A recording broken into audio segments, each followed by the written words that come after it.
प्रतीक, मैं क्या सुन रही हूँ? तुमने शादी कर ली?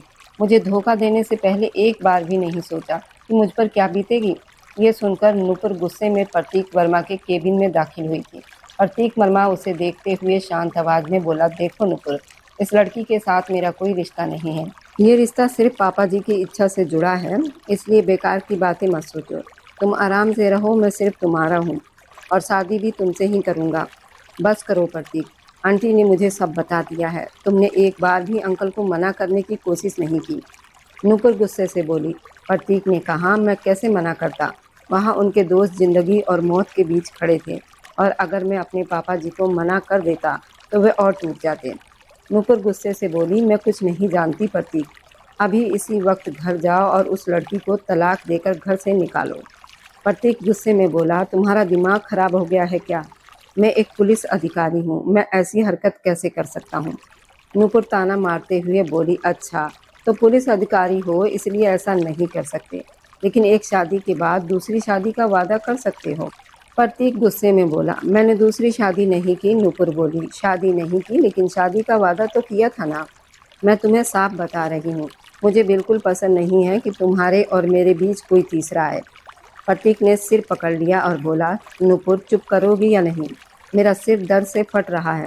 मैं पूरी रात घर नहीं गया, सिर्फ इसलिए क्योंकि मैं उस लड़की को अपनी आंखों के सामने नहीं देख सकता था और तुम यहाँ आकर लगातार बोलती जा रही हो। तुम्हें जरा भी अंदाज़ा है कि मैं किस हालत में हूँ? यहाँ से चली जाओ, इससे पहले कि मैं गुस्से में कुछ और गलत कह दूँ। नूपुर हैरानी से उसे देखने लगी। प्रतीक, तुम मुझसे ऊंची आवाज़ में बात कर रहे हो? नूपुर की बातों ने प्रतीक वर्मा का गुस्सा और बढ़ा दिया था। उसके गुस्से भरे चेहरे को देखकर नूपुर दर्द और नफरत और बेचैनी से भरी आवाज़ में बोली, प्रतीक प्लीज़ मुझे अपने से दूर और अकेला मत करो। तुमने मुझसे वादा किया था कि बहुत जल्द मुझसे शादी करके मुझे अपनी ज़िंदगी में शामिल करोगे। प्रतीक वर्मा ने थके हुए स्वर में कहा, नूपुर अभी मेरे अंदर किसी भी तरह का तनाव सहने की ताकत नहीं बची है। मुझ पर पहले ही बहुत ज़्यादा बोझ है। मुझे एक केस बहुत जल्दी सुलझाना है। अगर मैं उसे हल नहीं कर पाया, तुम नहीं जानती मेरे साथ क्या हो सकता है। मेरी नौकरी जा सकती है और तुम अच्छी तरह जानती हो कि मुझे अपनी नौकरी अपनी जान से भी ज़्यादा प्यारी है। लेकिन वो लड़की, नूपुर ने कुछ कहना चाहा, तभी प्रतीक वर्मा उसके पास आया। उसने कुर्सी खींचकर उसके सामने बैठते हुए उसके हाथ अपने हाथों में ले लिए और नरमी से बोला, तुम्हें अपने प्यार पर भरोसा नहीं है क्या? मेरी ज़िंदगी में तुम्हारे अलावा कोई नहीं आ सकता, समझी? अब घर जाओ और आराम करो, बेकार की बातें मत सोचो। प्रतीक ने उसके चेहरे पर आई बालों की लट हटाई तो नूपुर के चेहरे पर हल्की मुस्कान आ गई। ठीक है, मैं घर जा रही हूँ, लेकिन आखिरी बार कह रही हूँ, अगर उस लड़की ने तुम्हारे करीब आने की जरा सी भी कोशिश की तो मैं उसे जान से मार दूंगी। ठीक है बाबा, ऐसी बेकार बातें मत करो। प्रतीक नूपुर को वहाँ से भेज चुका था और खुद अपनी कुर्सी पर बैठते ही आंखें बंद कर ली थी। उसकी आंखों के सामने बार बार अस्पताल का वह मंजर घूम रहा था जहां उसकी शादी उर्वशी से हुई थी। कपिल वर्मा के काम पर चले जाने के बाद पूर्णिमा देवी गुस्से से भरी हुई उर्वशी के कमरे की तरफ बढ़ी, जहां उर्वशी भगवान के सामने बैठकर प्रार्थना कर रही थी। पूर्णिमा देवी ने गुस्से से दरवाज़ा खोला और उर्वशी को बांह से पकड़कर बाहर घसीटते हुए रसोई में ले गई। उसे अंदर धक्का देकर बोली, आज पूरे घर का सारा काम तुम करोगी और खबरदार जो किसी नौकर ने इस गांव की लड़की की मदद करने की कोशिश की, अगर किसी ने मदद की तो मुझसे बुरा कोई नहीं होगा। वह गुस्से में बोल ही रही थी, तभी नूपुर की आवाज़ आई, आंटी आप यहाँ क्या कर रही हैं? पूर्णिमा देवी ने गुस्से से कहा, कुछ नहीं बेटा, बस इसे उसकी औकात दिखा रही हूँ। नूपुर उर्वशी के करीब आई और उसके हाथों पर अपना पैर रख दिया। उर्वशी के चेहरे पर दर्द साफ दिखाई देने लगा। नूपुर गुस्से से बोली, तुझे क्या लगता है तू अपनी मासूमियत दिखाकर मेरे प्रतीक को मुझसे छीन लेगी? कभी नहीं। मैं अपना प्यार तुझे कभी नहीं मिलने दूंगी। तेरी औकात इस घर की नौकरानी से भी कम है, समझी? उसने अपने पैर का दबाव और बढ़ा दिया। उर्वशी की आंखों से दर्द के आंसू बहने लगे। पूर्णिमा देवी आगे बढ़ी और नुपुर को अपनी तरफ खींचते हुए उसे शांत कराया और अपने कमरे में ले गई। पास खड़ी नौकरानी भागती हुई उर्वशी के पास आई, उसे सहारा देकर उठाया और उसके आंसू पोंछते हुए बोली, मैडम जी, ये लोग बहुत बेरहम हैं, आपको हिम्मत रखनी होगी, आइए मैं आपके हाथों पर दवा लगा दूं। लेकिन उर्वशी ने इशारे से मना कर दिया और खुद काम में लग गई। घंटों मेहनत करने के बाद जब शाम होने लगी और कपिल वर्मा के घर आने का समय हुआ तो पूर्णिमा देवी का व्यवहार अचानक बदल गया। उन्होंने उर्वशी को बांह से पकड़कर रसोई से बाहर निकाला और बोली, अब जाकर अपने कमरे में चुपचाप बैठ जाओ और कान खोल कर सुन लो। अगर कपिल जी या प्रतीक को जरा सा भी पता चला कि तुमसे काम करवाया गया है या तुमने इशारे में कुछ भी बताने की कोशिश की तो तुम्हारा ऐसा हाल करूंगी कि तुम अपने पिता की तस्वीर के सामने जाने लायक भी नहीं रहोगी। उन्होंने नौकरानी को भी धमकाया, अगर तुमने मुंह खोला तो आज ही नौकरी से निकाल दूंगी। उर्वशी कांपते कदमों से अपने कमरे की तरफ भागी। उसके हाथ काम की वजह से सूख चुके थे। उसकी बाहों पर पूर्णिमा देवी की उंगलियों के नीले निशान साफ दिखाई दे रहे थे। उसने जल्दी से अपनी आस्तीन नीचे कर ली ताकि कोई देख न सके। वह बिस्तर के कोने में सिकुड़ कर बैठ गई। उसका दम घुट रहा था। उसे लग रहा था जैसे इस घर की दीवारें उसे निगल जाएगी। थोड़ी देर के बाद बाहर गाड़ियों की आवाज़ आई। कपिल वर्मा और प्रतीक वर्मा घर लौट आए थे। उर्वशी ने जल्दी से अपने आंसू पोंछ लिए। प्रतीक वर्मा जब घर में दाखिल हुआ तो उसके थके कदम साफ बता रहे थे कि वो बहुत परेशान था। अपनी पुलिस की वर्दी के बटन खोलते हुए वो सोफे पर बैठ गया जहां पूर्णिमा देवी पहले ही बैठी थी और कपिल वर्मा अखबार पढ़ रहे थे। तभी नुपुर, जो पूर्णिमा देवी के बुलावे पर वहां आई थी, मुस्कुराते हुए उसके पास आई और बोली, प्रतीक तुम आ गए। देखो मैं तुम्हारी पसंद की कॉफ़ी बनाकर लाई हूँ। प्रतीक ने थकी नज़रों से उसे देखा और कप पकड़ लिया। थैंक यू नुपुर, लेकिन सच कहूँ तो इस समय मुझे सिर्फ नींद चाहिए। कपिल वर्मा ने अखबार एक तरफ रखा और बोले, बहुत थके हुए लग रहे हो बेटा, कोई नई परेशानी है क्या? प्रतीक ने गहरी सांस लेते हुए कहा, जी पापा जी, जो पिछले महीने से हत्या का केस चल रहा था उसके कुछ तार दूसरे शहर से जुड़ रहे हैं। मुझे अभी डीआईजी साहब का फ़ोन आया था। मुझे आज रात या कल सुबह कुछ दिनों के लिए मुंबई जाना होगा। प्रतीक की बात सुनकर नुपुर और पूर्णिमा देवी के चेहरे पर खुशी दिखाई दी। तभी कपिल वर्मा बोले, बेटा मुझे भी दिल्ली में एक बिजनेस मीटिंग के लिए जाना था। 1 हफ्ता लग जाएगा, लेकिन अगर तुम घर पर नहीं रहोगे तो मेरा जाना ठीक नहीं होगा। प्रतीक तुरंत बोला, नहीं पापा जी, मैं सिर्फ 3 दिन में वापस आ जाऊंगा, आप आराम से जाइए। कपिल वर्मा बोले, ठीक है बेटा, फिर मैं कल सुबह निकल जाऊंगा। थोड़ी देर के बाद कपिल वर्मा अपने कमरे में चले गए। कुछ समय के बाद प्रतीक भी अपने कमरे की तरफ चला गया। तभी नुपुर और पूर्णिमा देवी एक दूसरे के करीब आई। नुपुर धीमी आवाज़ में बोली, आंटी ये बहुत अच्छा मौका है इस लड़की को हमेशा के लिए इस घर और प्रतीक की ज़िंदगी से निकालने का। जब प्रतीक वर्मा अपने कमरे में पहुंचा तो वहां का माहौल भारी था। उर्वशी जल्दी से पूजा की थाली एक तरफ रखकर सिर झुकाकर खड़ी हो गई। प्रतीक की नज़र उसके लाल और जख्मी हाथों पर पड़ी। एक पल के लिए उसे हैरानी हुई। वह पूछना चाहता था ये सब कैसे हुआ, लेकिन अगले ही पल नुपुर की जहरीली बातें उसके दिमाग में गूंज गई। उसने नफरत से चेहरा फेर लिया, अलमारी से कपड़े निकालकर बैग में रखने लगा। उर्वशी उसकी मदद करने के लिए आगे बढ़ी तो उसने उसे दूर धक्का दे दिया। दूर हट जाओ मुझसे, दोबारा मेरे करीब आने की कोशिश मत करना। तुम्हारे होने से मुझे घुटन होती है। तुम मेरी जिंदगी पर जबरदस्ती थोप दी गई हो, इसलिए मुझसे दूर रहो। उर्वशी ने दर्द भरी नज़रों से उसे देखा। उसकी आंखों में हजारों शिकायतें थीं, लेकिन होठ हमेशा की तरह खामोश थे। वह धीरे धीरे पीछे हटने लगी। तभी प्रतीक ने उसकी बाह पकड़ ली, वहीं जहां पूर्णिमा देवी के उंगलियों के निशान थे। दर्द से वह तड़प उठी मगर आवाज़ नहीं निकाल सकी। प्रतीक ने उसका हाथ छोड़ते हुए कहा, मेरे सामने नाटक मत करो। मैं जानता हूँ तुम जैसी लड़कियाँ मासूम बनकर लोगों की सहानुभूति लेना जानती हैं। उसने बैग बंद किया और सख्त आवाज़ में कहा, कल मैं और पापा जा रहे हैं। पीछे से कोई ऐसी हरकत मत करना कि मुझे अपनी नौकरी छोड़कर यहाँ वापस आना पड़े। उर्वशी की आंखों से आंसू बह निकले, जबकि नीचे हॉल में पूर्णिमा देवी नुपुर अपनी नई साजिश तैयार कर रही थी। अगली सुबह जैसे ही प्रतीक वर्मा और कपिल वर्मा की गाड़ियां घर से बाहर निकली, वह घर उर्वशी के लिए कैद खाना बन गया। पूर्णिमा देवी ने नौकरानी को आदेश दिया कि घर के सारे भारी कालीन बाहर निकाले जाए। उर्वशी से कहा जाए कि वह उन्हें अपने हाथों से धोए। नौकरानी ने हिम्मत करके कहा, मैडम जी, वह इतने भारी कालीन कैसे धो पाएगी? लेकिन पूर्णिमा देवी ने उसे जोरदार थप्पड़ मार दिया। बहुत जुबान चलाने लगी हो, जाओ और इसे काम पर लगाओ, वरना आज ही नौकरी से निकाल दूंगी। तपती धूप में उर्वशी आंगन में बैठी भारी कालीनों पर पानी डाल रही थी। उसके नाजुक हाथ साबुन पर लगातार रगड़ने की वजह से फटने लगे थे। नूपुर बालकनी में खड़ी जूस का गिलास हाथ में पकड़े ये सब दृश्य देख रही थी और हंस रही थी। बेचारी कितनी मजबूर लग रही है ना आंटी जी, नूपुर ने ताने भरे अंदाज में कहा। पूर्णिमा देवी मुस्कुराते हुए बोली, अभी तो ये सिर्फ शुरुआत है नूपुर, देखती जाओ मैं इस लड़की का क्या हाल करती हूँ। शाम तक उर्वशी की हिम्मत जवाब दे चुकी थी। उसे तेज बुखार हो गया था, उसका शरीर तप रहा था, लेकिन उसे कमरे में जाने की इजाज़त नहीं मिली। तभी नुपुर ने अपने बैग से प्रतीक वर्मा की एक ज़रूरी फाइल निकाली जो वह गलती से घर पर छोड़ गया था। नुपुर ने वो फाइल पूर्णिमा देवी की तरफ बढ़ाते हुए कहा, आंटी प्रतीक ये फाइल लेने घर आने वाला है, उसने मुझे फ़ोन किया था। आप इस फाइल को बाहर रख लीजिए और कोशिश कीजिए ये फाइल उसकी आंखों के सामने उर्वशी के हाथों खराब हो जाए। अगर ये फाइल खराब हो गई तो उर्वशी को इस घर से निकलने में देर नहीं लगेगी। उर्वशी ऊपर चल रही साजिश से पूरी तरह अनजान अपने काम में लगी हुई थी। तभी पूर्णिमा देवी ने उसे आवाज़ देकर कमरे में जाने को कहा।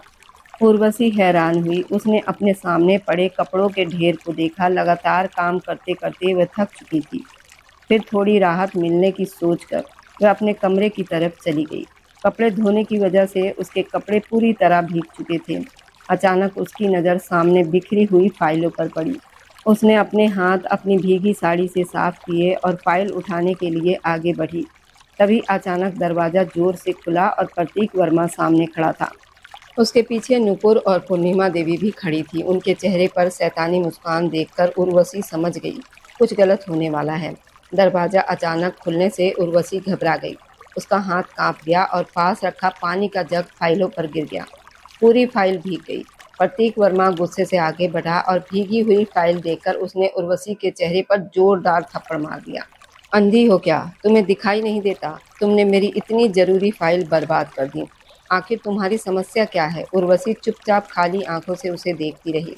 वह कुछ बोल नहीं सकती थी। आज उसे अपनी मजबूरी, अपनी खो चुकी आवाज़ पर बहुत रोना आ रहा था। प्रतीक वर्मा गुस्से से बोला, तुम जैसी अनपढ़ लड़की की वजह से अब मैं अपने अधिकारियों को क्या जवाब दूंगा? क्या कहूँगा कि मेरी जाहिल पत्नी ने मेरी मेहनत बर्बाद कर दी? वह फाइल हाथ में लेकर बेकाबू हो रहा था। तभी नुपुर आगे बढ़ी और बोली, प्रतीक ये लड़की इसी लायक है, इसे घर से निकाल दो, नहीं तो ये तुम्हें हर जगह झुकाने पर मजबूर कर देगी। प्रतीक ने गुस्से से कहा, तुम सही कह रही हो नुपुर, लेकिन इसे अपनी ज़िंदगी से निकालने से पहले इसे इसकी गलती की सज़ा ज़रूर मिलेगी। 5 साल की मेहनत थी मेरी इस फाइल में और इसने कुछ ही सेकंड में सब खत्म कर दिया।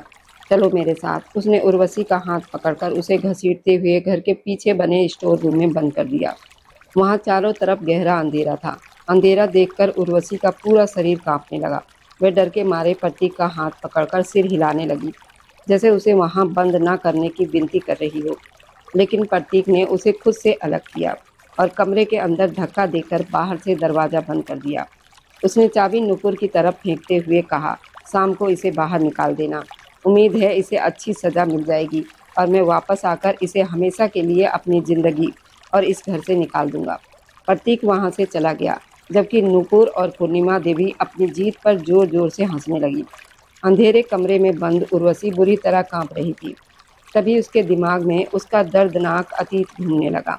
उसे याद आया जब वो अपनी माँ की मौत के बाद टूट चुकी थी। वह एक कमरे के कोने में बैठी रो रही थी। तभी 19 साल का हरदीप उसके पास आया था। उसने उसके सामने बैठी 13 साल की मासूम उर्वशी को देखा, जो घुटने में चेहरा छुपाकर रो रही थी। वह उसके पास जाकर बोला, तुम यहाँ अकेली क्या कर रही हो? क्या तुम अपनी माँ को याद करके रो रही हो? उर्वशी उसके सीने से लगकर रोने लगी थी और इशारे में पूछ रही थी, उसकी माँ उसे छोड़कर क्यों चली गई और क्या वह वापस आएगी? हरदीप ने उसके बालों पर हाथ फेरते हुए कहा, उन्हें भूल जाओ, अब वो कभी वापस नहीं आएंगी। मैं हूं ना तुम्हारे साथ। उसके स्पर्श से उर्वशी को अजीब सा महसूस हुआ और वह तुरंत उससे दूर हट गई। वह डर गई थी। हरदीप ने उसका हाथ पकड़ लिया और बोला, मैं तुम्हें बहुत चाहता हूँ और हमेशा अपने पास रखना चाहता हूँ। वह ज़बरदस्ती उसे अपनी तरफ खींचने लगा था। उर्वशी उसकी पकड़ से छूटने के लिए तड़पने लगी। खुद को बचाने के लिए उसने जोर से धक्का दिया। हरदीप पीछे रखे कांच से टकरा गया। कांच के टुकड़ों ने उसकी आंख के नीचे गहरा घाव कर दिया। वह दर्द से चीख पड़ा। गुस्से में उसने उर्वशी के बाल पकड़ लिए और बोला, तुझे मैं जिंदा नहीं छोड़ूंगा। उसने उर्वशी को घसीटकर एक अंधेरे कमरे में बंद कर दिया और खुद अस्पताल चला गया। उर्वशी 2 दिनों तक उस अंधेरे कमरे में बंद रही। वह चीखती रही, मदद मांगती रही, लेकिन वह कमरा साउंड प्रूफ था, इसलिए उसकी आवाज़ किसी तक नहीं पहुंची। कमरे में जानवरों की खालें पड़ी थी, चूहे घूर रहे थे, बदबू फैली हुई थी। वहाँ सांस लेना मुश्किल हो रहा था। 2 दिन के बाद हरदीप वापस आया। उसने बेहोश उर्वशी को देखा, उसके करीब बढ़ा, लेकिन तभी कुछ लोग वहाँ पहुँच गए। उर्वशी के पिता सत्यजीत ने उसकी हालत देखी और गुस्से में हरदीप को जोरदार थप्पड़ मारा। मैंने तुझे अपना बेटा माना, तूने मेरी बेटी के साथ इतनी गिरी हुई हरकत करने की सोची। सत्यजीत गुस्से में कांप रहे थे। लोगों ने हरदीप को पकड़कर पुलिस के हवाले कर दिया। सत्यजीत अपनी बेटी को लेकर अस्पताल पहुंचे, जहां डॉक्टरों ने बताया कि 2 दिन तक लगातार डरने, चीखने और गहरे सदमे की वजह से उर्वशी की आवाज़ चली गई है।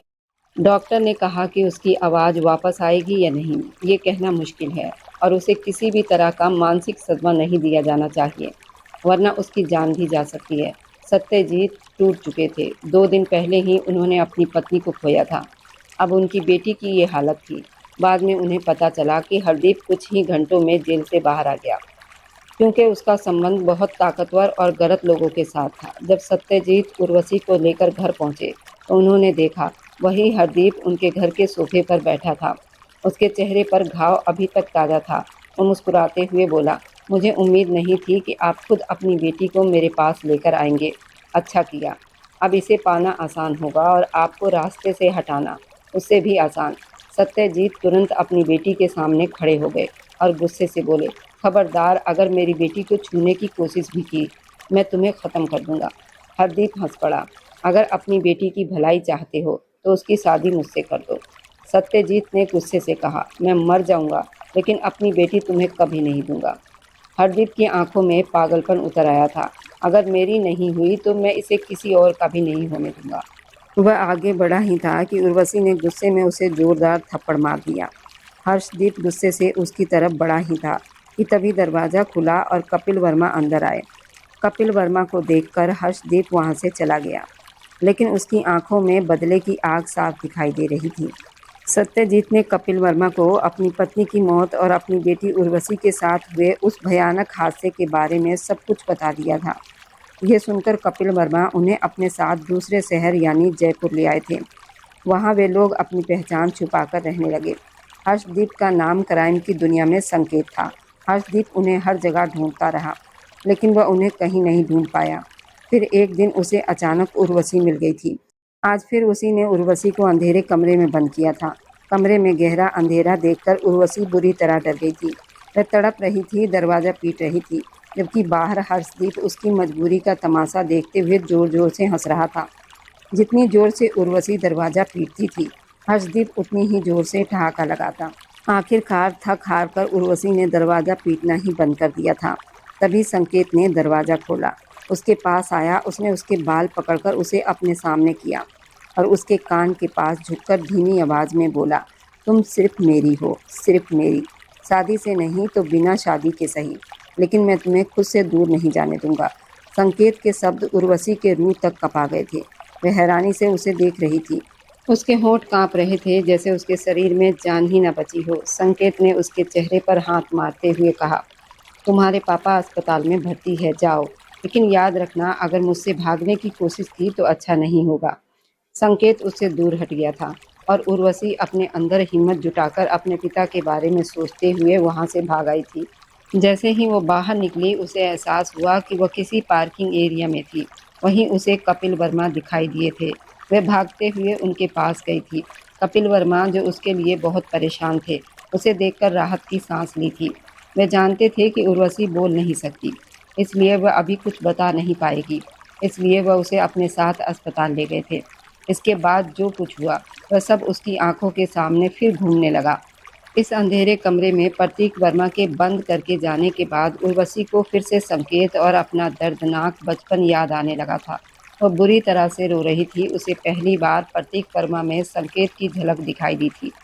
उर्वशी के लिए इस समय प्रतीक और संकेत में कोई फर्क नहीं लग रहा था। जिस तरह संकेत उसे अंधेरे कमरे में बंद करके उसकी मजबूरी पर हंसता था, उसी तरह प्रतीक ने भी अनजाने में ही वही किया था। नीचे हॉल में पूर्णिमा देवी नुपुर सोफे पर बैठी जोर जोर से हंस रही थी। मेज पर चाय और बहुत सारे नाश्ते रखे थे। जैसे वह किसी की बर्बादी का जश्न मना रही हों। नुपुर मुस्कुराते हुए बोली, आंटी आज तो बहुत मजा आएगा। प्रतीक ने जिस तरह उसे धक्का देकर बंद किया है ना, अब वो कभी उसकी शक्ल भी देखना नहीं चाहेगी। पूर्णिमा देवी आराम से बैठते हुए बोली, हाँ, अब प्रतीक के दिल में उसके लिए सिर्फ नफरत है। अब उसे कोई नहीं बचा सकता। दूसरी तरफ उस गंदे और धूल भरे स्टोर रूम के फर्श पर पड़ी उर्वशी रोते रोते सो गई थी। लेकिन वह नींद उसके लिए आराम नहीं बल्कि एक डरावना सपना लेकर आई। उसने सपने में अपनी माँ का मुस्कुराता चेहरा देखा जो उसे बुला रही थी। जैसे ही वह उनकी तरफ बढ़ी, अचानक उसके पिता सत्यजीत अस्पताल के बिस्तर पर जिंदगी की आखिरी सांसें लेते दिखाई दिए। फिर सपना बदला और उसे वही पुराना संकेत दिखाई दिया। उसके चेहरे पर घाव ताज़ा था, उसकी आंखों में पागलपन था। वह हंसते हुए उर्वशी के तरफ बढ़ रहा था और कह रहा था, तुम्हारे पापा मर गए, अब तुम सिर्फ मेरी हो। उर्वशी अंधेरे में भाग रही थी, लेकिन उसे कोई रास्ता नहीं मिल रहा था। उसे लगा जैसे प्रतीक वर्मा और संकेत के चेहरे एक हो गए हों और दोनों मिलकर उसे अंधेरे में धकेल रहे हों। उसके गले से दर्द भरी चीख निकली। वह घबराकर उठ बैठी। उसका पूरा शरीर पसीने में भीग चुका था। दिल बहुत तेज से धड़क रहा था। उसे एहसास हुआ कि वह अभी भी उसी अंधेरे कमरे में कैद है। रात बहुत गहरी हो चुकी थी। पूरे घर में सन्नाटा था। पूर्णिमा देवी और नुपुर अपने कमरे में जाकर सो चुकी थी। तभी नौकरानी, जिसका दिल उर्वशी की हालत देखकर पिघल रहा था, धीरे धीरे स्टोर रूम की तरफ आई। उसके हाथ में दूसरी चाबी थी और दूसरे हाथ में खाने की प्लेट। उसने कांपते हाथों से ताला खोला और अंदर आई। उर्वशी दीवार से लगी बैठी थी और डरी हुई आंखों से अंधेरे को देख रही थी। नौकरानी को देखकर वह एक पल के लिए और डर गई, क्योंकि उसे लगा फिर से संकेत आ गया है। नौकरानी धीरे से बोली, मैडम जी डरिए मत, मैं हूँ। वह उसके पास बैठ गई और बोली, थोड़ा खाना खा लीजिए, आपने कल से कुछ भी नहीं खाया। उर्वशी ने खाने की तरफ देखा तक नहीं। उसकी नज़रें सिर्फ बंद दरवाजे पर टिकी थी। नौकरानी ने उसे ज़बरदस्ती पानी पिलाया और बोली, मैडम जी, साहब और बड़े साहब दोनों बाहर गए हैं। मैडम ने कहा है कि आपको 2 दिन तक यहीं बंद रखना है। मैं चाह कर भी आपको बाहर नहीं निकाल सकती, वरना वो मुझे मार डालेगी। उर्वशी ने अपने सूजे हुए हाथों को देखा, फिर नौकरानी का हाथ पकड़ लिया। उसकी आंखों में विनती थी, उसे यहाँ से बाहर निकाल दे। लेकिन नौकरानी ने बेबसी से सिर झुका लिया। अगले 2 दिन उर्वशी के लिए किसी नर्क से कम नहीं थे। पूर्णिमा देवी, नुपुर ने एक बार भी उसकी हालत पूछना जरूरी नहीं समझा। वह उसे उसी गंदगी और अंधेरे में पड़ा देखकर खुश होती थी। नौकरानी चोरी छुपे उसे थोड़ा बहुत खाना दे जाती थी, लेकिन उर्वशी की हालत हर पल बिगड़ती जा रही थी। उसे तेज बुखार हो गया था और उसका दिमाग पुराने डर से भर गया था। उसे लग रहा था जैसे वो फिर उसी पुराने कैद खाने में पहुंच गई हो, जहां उसकी आवाज़ कोई नहीं सुन सकता था। उसे प्रतीक वर्मा पर बहुत गुस्सा आ रहा था, जिसने सच्चाई जाने बिना उसे इस नर्क में धकेल दिया था। उर्वशी पूरी तरह टूट चुकी थी, जैसे उसने जिंदगी से हार मान ली हो। दूसरी तरफ दिल्ली पुलिस मुख्यालय में प्रतीक वर्मा अपने वरिष्ठ अधिकारियों के सामने एक फाइल रख रहा था। उसके चेहरे पर राहत आई। शुक्र है सर, मैंने इस फाइल की एक कॉपी पहले ही थाने में सुरक्षित रख दी थी। जो फाइल घर में खराब हुई थी वह सिर्फ ड्राफ्ट कॉपी थी। तभी उसे खबर मिली कि जिस मोस्ट वांटेड अपराधी संकेत को वह पीछा कर रहा था, उसे उसके एक ठिकाने से पकड़ लिया गया है। प्रतीक वर्मा अपनी पुलिस टीम के साथ वहां पहुंचा। जब संकेत हथकड़ियों में जकड़ा उसके सामने आया तो उसके चेहरे पर डर नहीं बल्कि एक खतरनाक मुस्कान थी। संकेत जोर से हंसा। प्रतीक ने सख्त आवाज में पूछा, इस हालत में भी हंस रहे हो? तुम्हें पता है तुम्हारा अंजाम क्या होने वाला है? संकेत ने अपनी आंख के नीचे बने पुराने घाव पर हाथ फेरते हुए जहरीली आवाज में कहा, मैं तुम्हारी किस्मत पर हंस रहा हूँ प्रतीक वर्मा। मेरी सबसे कीमती चीज अब तुम्हारे पास है और तुम मुझसे पूछ रहे हो कि मैं क्यों हंस रहा हूँ। प्रतीक का माथा सिकुड़ गया। क्या मतलब तुम्हारा? संकेत उसके करीब आया और धीमी आवाज में बोला, उर्वशी, वो मेरी थी, मेरी है। तुमने उससे शादी कर ली, लेकिन उसकी आत्मा आज भी मेरी कैद में है। मैंने उसे ऐसे जख्म दिए हैं जिन्हें तुम कभी नहीं भर पाओगे। उसे मारने के बाद मैं उसे फिर से हासिल कर लूँगा। ये सुनते ही प्रतीक वर्मा का गुस्सा फूट पड़ा। तुम्हारी हिम्मत कैसे हुई उसका नाम लेने की? तभी संकेत ने मौका देखकर एक सिपाही की बंदूक छीनने की कोशिश की, लेकिन प्रतीक ने पहले ही गोली चला दी। कई गोलियां संकेत के शरीर में लगी और वह खून से लथपथ जमीन पर गिर पड़ा। उसे तुरंत अस्पताल ले जाया गया, जबकि प्रतीक वर्मा को इस खतरनाक अपराधी को पकड़ने के लिए सम्मान मिला। लेकिन उसका दिमाग अब सिर्फ एक सवाल में उलझा हुआ था, उर्वशी का इस खतरनाक आदमी से क्या रिश्ता था? प्रतीक वर्मा और कपिल वर्मा एक ही समय पर घर पहुंचे। दोनों की गाड़ियां एक साथ आकर रुकी। इधर हॉल में पूर्णिमा देवी और नुपुर खाने की मेज पर बैठी अपनी शादी के रंगीन सपने देख रही थी। नुपुर खुशी से बोली, आंटी, प्रतीक के आते ही हम शादी की तारीख पक्की कर लेंगे। बस वो मनहूस गूंगी लड़की एक बार इस घर से चली जाए। तभी प्रतीक और कपिल वर्मा अंदर आए। पूर्णिमा देवी और नुपुर मुस्कुराकर उनका स्वागत करने लगी, जैसे कुछ हुआ ही ना हो। वह तो उर्वशी के अस्तित्व को लगभग भूल ही चुकी थी। पूर्णिमा देवी ने बनावटी प्यार से कहा, प्रतीक बेटा, तुम आ गए।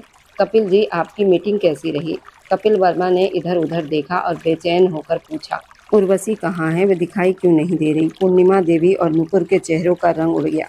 दोनों घबरा गई। नुपुर हकलाते हुए बोली, वो अंकल, हमें क्या पता, शायद कहीं चली गई होगी। प्रतीक को अचानक याद आया कि वह उर्वशी को 2 दिन पहले स्टोर रूम में बंद करके गया था। वह घबराकर बोला, मतलब क्या? वह अभी तक वहीं है? उसने अपनी माँ पूर्णिमा देवी की तरफ देखा। माँ, मैंने आपसे कहा भी था शाम को उसे बाहर निकाल देना। क्या आपने उसे 2 दिन तक बंद रखा? कपिल वर्मा के पैरों तले से जमीन खिसक गई। वह चीख पड़े, क्या मतलब बंद रखा है? प्रतीक, तुमने उसे कहाँ बंद किया हुआ है? प्रतीक बिना जवाब दिए स्टोर रूम की तरफ भागा। कपिल वर्मा भी उसके पीछे दौड़े। जैसे ही ताला खोला गया, अंदर की बदबू और धूप अंधेरे ने उन लोगों का स्वागत किया। फर्श पर उर्वशी एक निर्जीव शरीर की तरह पड़ी थी। उसके कपड़े मैले हो चुके थे और चेहरा पीला पड़ गया था। स्टोर रूम के उस डरावने अंधेरे में जैसे ही कपिल वर्मा ने उर्वशी के सिर पर हाथ रखा, उसके शरीर में हलचल हुई। प्रतीक अपराधी की तरह पास खड़ा था, लेकिन जैसे ही उसने उर्वशी की तरफ बढ़ने की कोशिश की, तभी एक आवाज़ गूंजी जिसने वहां मौजूद हर इंसान को हिला दिया, मेरे पास मत आना। वह आवाज़ 15 साल की चुप्पी को तोड़कर बाहर आई थी। आवाज़ टूटी हुई थी, भारी थी, लेकिन वह आवाज़ थी। प्रतीक वहीं जम गया। पूर्णिमा देवी और नुपुर दूर खड़ी सब देख रही थी और उनके चेहरे पीले पड़ चुके थे। उर्वशी ने कपिल वर्मा का हाथ पकड़ लिया और रोते हुए चीखकर बोली, पापा जी, इसे मुझसे दूर करिए। ये अच्छा इंसान नहीं है। इसने मेरे साथ वही किया जो उस दरिंदे संकेत ने किया था। इसने मुझे फिर से उसी अंधेरे में बंद कर दिया था। वो बुरी तरह कांप रही थी। उसके फेफड़े जैसे बरसों बाद बोलने की कोशिश में थक रहे थे। प्रतीक की आंखों में आंसू आ गए। वह हकलाते हुए बोला, उर्वशी, मैं नहीं जानता था। उर्वशी दर्द से चीखी, तुमने जानने की कोशिश भी नहीं की। तुम्हारी वर्दी का घमंड तुम्हारी इंसानियत खा गया। मैं बोल नहीं सकती थी प्रतीक वर्मा, लेकिन मैं अंधी या बेहोश नहीं थी। तुमने मेरे पापा जी की दोस्ती का बदला मुझे इस अंधेरे कमरे में बंद करके दिया। इतना बोलते बोलते उसकी सांसें तेज हो गई, चेहरे पर पसीना आ गया और आंखें उलटने लगी। मैं इस घर, इससे पहले कि वह और कुछ बात कर पाती, उसका शरीर कपिल वर्मा की बाहों में ढीला पड़ गया। वो बेहोश हो चुकी थी। प्रतीक उसे पागलों की तरह उठाकर गाड़ी की तरफ भागा। अस्पताल के इमरजेंसी वार्ड में डॉक्टर उसका इलाज कर रहे थे। प्रतीक बाहर सिर झुकाए बैठा था। कुछ देर के बाद डॉक्टर बाहर आए। कपिल वर्मा ने घबराकर पूछा, डॉक्टर, मेरी बेटी ठीक तो हो जाएगी ना? और ये चमत्कार कैसे हुआ? वह सालों से बोल नहीं पा रही थी। डॉक्टर ने गंभीर होकर कहा, मेडिकल साइंस में इसे एक मानसिक स्थिति कहा जा सकता है, जहां गहरे सदमे की वजह से इंसान की आवाज़ चली जाती है। कई बार उसी तरह का दूसरा गहरा झटका आवाज़ वापस भी ला सकता है। इन पर मानसिक दबाव बहुत बढ़ गया था। इन्हें शारीरिक इलाज से ज़्यादा मानसिक शांति की ज़रूरत है। अगर दोबारा इन्हें सदमा पहुंचा तो इनकी जान को खतरा भी हो सकता है। डॉक्टर के जाते ही कपिल वर्मा ने प्रतीक के चेहरे पर जोरदार थप्पड़ मार दिया। सुना तुमने? तुम्हारी गलती ने उसकी आवाज़ तो वापस ला दी, लेकिन उसकी ज़िंदगी खतरे में डाल दी। अगर इसे कुछ हुआ तो मैं तुम्हें कभी माफ़ नहीं करूँगा। प्रतीक चुप रहा। उसे संकेत की बातें याद आने लगी। अब उसे समझ आ गया उसने उसे खुशकिस्मत क्यों कहा था। उसने अपने अहंकार में उर्वशी को उसी अंधेरे में बंद किया था, जहाँ उसकी आत्मा पहले ही टूट चुकी थी। कमरे के शीशे से उसने अंदर देखा, जहाँ उर्वशी ऑक्सीजन मास्क लगाए बेहोश पड़ी थी। अब वो बोल सकती थी, लेकिन प्रतीक जानता था अब उसके हर शब्द उसके लिए सजा होंगे। अब उनके बीच खामोशी नहीं बल्कि नफरत की एक ऊंची दीवार खड़ी हो चुकी थी। अस्पताल के शांत गलियारे में कपिल वर्मा ने प्रतीक को वो पूरा सच बताया जो वो सालों से छिपाए हुए थे। उन्होंने बताया कि कैसे वर्षों पहले संकेत ने उर्वशी को इसी तरह अंधेरे कमरे में बंद किया था, जिसकी वजह से उसकी आवाज़ चली गई थी। प्रतीक के पैरों तले से जमीन खिसक गई। वह रोते हुए बोला, पापा जी, मैंने अनजाने में वही कर दिया जिसने इसे जीते जी मार दिया था। मैं कैसा रक्षक हूँ। जिसने अपराधियों जैसा काम किया। उसकी आंखों में आंसू लगातार गिर रहे थे। कुछ घंटों के बाद जब उर्वशी को होश आया तो प्रतीक डरते हुए उसके कमरे में गया। उसे देखते ही उर्वशी की आंखों में डर और नफरत भर गई। उसने कांपती लेकिन साफ आवाज में कहा, प्रतीक वर्मा, मुझे तुमसे कोई शिकायत नहीं है, क्योंकि तुमने वही किया जो तुम्हारी परवरिश और तुम्हारी माँ ने तुम्हें सिखाया। लेकिन अब मैं तुम्हारे नाम का बोझ और नहीं उठाऊंगी। मुझे तलाक चाहिए। प्रतीक जैसे टूट गया। उसने दर्द भरी आवाज में कहा, उर्वशी, मुझे एक मौका दे दो, मैं सब ठीक कर दूंगा। उर्वशी ने सख्त आवाज में कहा, अब कुछ ठीक नहीं हो सकता। मेरी आवाज वापस इसलिए आई है ताकि मैं अपने हक के लिए बोल सकूं। मुझे आज़ाद कर दो। प्रतीक ने उसकी आंखों में देखा, जहां अब उसके लिए कोई प्यार नहीं बचा था। उसने टूटी आवाज में कहा, ठीक है, अगर मेरी दूरी तुम्हें सुकून दे तो मैं तुम्हें आज़ाद कर दूंगा। एक हफ्ते के बाद जब उर्वशी अस्पताल से घर लौटी तो पूर्णिमा देवी और नुपुर बहुत खुश थीं। दोनों हॉल में बैठी जश्न मना रही थी। प्रतीक सीढ़ियों के पास रुक गया। जब उसने उनकी बातें सुनी, पूर्णिमा देवी ने राहत की सांस लेते हुए कहा, शुक्र है वो मनहूस लड़की इस घर से जा रही है। नुपुर हंसते हुए बोली, बिल्कुल आंटी, अब मैं प्रतीक की दुल्हन बनने की तैयारी करूंगी। वैसे अच्छा होता अगर वह उसी स्टोर रूम में मर जाती, ना उसकी आवाज़ वापस आती और न ये तलाक का मामला होता। सब खत्म हो जाता। प्रतीक वर्मा का खून खौल उठा। वह तेजी से सामने आया। उसका चेहरा गुस्से से लाल था। बस करो नुपुर, और माँ आप भी, उसने गरजते हुए कहा। पूर्णिमा देवी हैरान रह गई। प्रतीक ने नुपुर की तरफ इशारा करते हुए कहा, तुम एक ऐसी लड़की की मौत की दुआ कर रही हो जिस पर तुम लोगों ने हद से ज़्यादा जुल्म किए हैं। और माँ, आपने एक अनाथ बच्ची के साथ जो किया, उसके बाद मुझे आपको माँ कहते हुए भी शर्म आती है। प्रतीक अभी दोनों पर गुस्सा निकाल ही रहा था कि अचानक सबकी नज़र सीढ़ियों पर पड़ी, जहाँ उर्वशी खड़ी थी। उसके हाथ में कुछ कागज़ थे। उसका चेहरा शांत था, लेकिन उसकी आंखों में एक अलग ही चमक थी। वह धीरे धीरे चलकर सबके पास आई। नुपुर और पूर्णिमा देवी की बोलती बंद हो गई। उर्वशी ने पहले प्रतीक की तरफ देखा, फिर नुपुर की तरफ मुड़कर बोली, मौत की दुआ अपने नसीब के लिए करो नुपुर, क्योंकि मैं तो बच गई हूँ। और रही बात इस घर की, तो ये घर तुम्हारी जैसी औरतों को ही मुबारक हो। मैं यहाँ से जा रही हूँ, लेकिन याद रखना, तुमने जिस प्रतीक के लिए ये सब किया ना, अब वो प्रतीक कभी तुम्हारा नहीं हो सकेगा, क्योंकि उसके दिल पर मेरे दर्द का ऐसा बोझ है जो उसे कभी चैन से जीने नहीं देगा। उसने तलाक के कागज मेज पर रख दिए। प्रतीक की तरफ आखिरी बार देखा। प्रतीक की आंखों में विनती थी, लेकिन उर्वशी ने अपना चेहरा मोड़ लिया। आत्मसम्मान के साथ घर के बड़े दरवाजे की तरफ बढ़ गई। तभी पीछे से प्रतीक की टूटी हुई आवाज़ आई, क्या तुम मुझे माफ़ नहीं कर सकती? उर्वशी वहीं रुक गई। उसने पलटकर प्रतीक की तरफ देखा और कहा, आपको पता है प्रतीक, जब मेरी आंखों के सामने मेरे पापा जी की सांसें रुक गई थी ना, मेरा दिल चाहता था कि मैं इतनी ज़ोर से चीखूं कि मेरी आवाज़ भी उनके साथ चली जाए। मेरा मन करता था लोगों के पैरों में गिरकर कहूँ कि मेरे पापा जी को वापस ला दो, क्योंकि उनके अलावा इस दुनिया में मेरा कोई नहीं था। मैं रोती रही, तड़पती रही, लेकिन फ़र्क सिर्फ इतना था कि मैं अपनी बात शब्दों में नहीं कह सकती थी। मेरी आंखों में मेरा दर्द साफ दिखता था। मेरे पापा जी कहते थे कि मैं उनकी आंखों की रोशनी हूँ। मेरी आंखें मेरे दिल की बात बता देती है, लेकिन वे गलत थे, क्योंकि उन आंखों का दर्द सिर्फ एक पिता समझ सकता है, आप जैसे पति नहीं। जब मेरी शादी आपसे हुई थी तो मेरे पापा जी की आंखें कह रही थी, ये इंसान मेरी रक्षा करेगा। शादी की पहली रात जब आपने कहा आप मुझसे प्यार नहीं करते, मुझे दुख नहीं हुआ, क्योंकि मैं जानती थी मुझसे कोई प्यार नहीं करेगा। लेकिन जब आपने कहा कि मेरा आप पर कोई हक ही नहीं, तब बहुत दर्द हुआ। कम से कम 7 फेरों की कसमों का तो सम्मान कर लेते। आप मेरी मजबूरी कभी समझ ही नहीं सकते। माँ के जाने के बाद संकेत ने मेरी ज़िंदगी बर्बाद करने की कोशिश की। उसके डर ने मेरी आवाज़ छीन ली। मैंने 5 साल बिना आवाज़ के बिताए हैं। मैं जानती हूँ लोग उस इंसान पर ताने मारते हैं जिसके अंदर कोई कमी रह जाए। फिर उसने पूर्णिमा देवी की तरफ देखा और बोली, और माँ, आप भी तो अनाथ थी। आपके सिर से भी आपके पिता का साया उठ गया था। अंकल ने बताया था कि आपके पिता की मृत्यु के बाद आपकी क्या हालत थी। तो फिर क्या मैं अनाथ नहीं हूँ? क्या मेरे सिर से मेरे पिता का साया नहीं उठा? आपने तो मेरे पापा जी के मरने से पहले ही मुझे अनाथ कह दिया था। क्या आपका दिल नहीं काँपा मुझे तड़पाते हुए? फिर उसने नुपुर की तरफ देखा, और नुपुर, तुम भी तो एक लड़की हो। जब तुम मेरे हाथों पर अपने जूते रखकर मुझे चोट पहुंचा रही थी ना, तब तुम्हारी आत्मा ने तुम्हें नहीं रोका? क्या तुम्हें मुझ पर दया नहीं आई? उसकी आंखों से आंसू बह रहे थे। इस घर में इंसान नहीं, पत्थर दिल लोग रहते हैं। फिर उसने प्रतीक की तरफ देखा और प्रतीक, आप मुझसे आखिरी मौका मांग रहे हैं ना, जो मैं आपको कभी नहीं दे सकती। उर्वशी वहाँ से जाने लगी। तभी कपिल वर्मा की आवाज़ आई, लेकिन मैंने तो एक पिता का फर्ज निभाया है बेटा, मुझे किस बात की सज़ा दे रही हो। उर्वशी तुरंत रुक गई, उसकी आंखें नम हो गई। नहीं पापा जी, मैं आपको कोई सज़ा नहीं दे रही। आपने मुझे तब संभाला जब मेरा इस दुनिया में कोई नहीं था।